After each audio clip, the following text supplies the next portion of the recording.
hidup ini memang banyak ketemu dengan penderitaan yang itu secara umum adalah bisa merupakan cobaan dan ujian, bisa merupakan pembersihan atau pengampunan dari dosa-dosa, bisa juga merupakan bagian dari perjuangan untuk sampai pada Tuhan.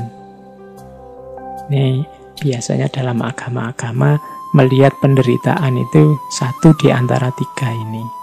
Ada kalanya penderitaan itu merupakan ujian, cobaan.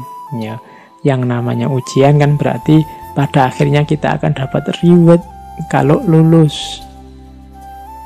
Orang yang punya perspektif ini melihat apapun, mengalami apapun akan dipandang sebagai ujian yang harus dia selesaikan, dia carikan solusi yang tepat sehingga akhirnya dia dapat pahala, dia dapat balasan, dia dapat kebahagiaan dari Tuhan.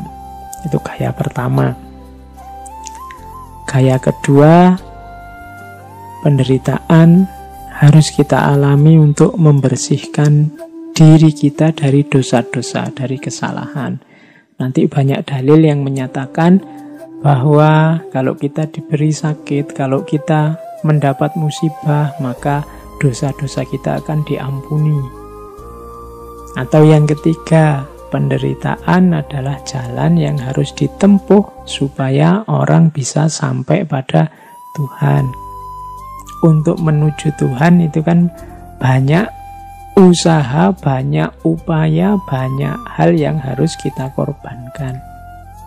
Entah kecil, entah besar, entah kita anggap berat atau kita anggap biasa atau kita anggap ringan.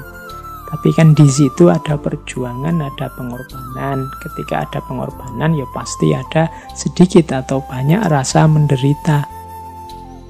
Kita disuruh zakat, itu kan tidak enak. Menderita kita, sebagian harta kita dikasihkan ke orang lain padahal kemarin mencarinya capek. Kita menyebutnya pengorbanan, tapi itu kan kita jalani demi bisa sampai pada Tuhan. Disuruh haji, berapa sekarang biayanya haji?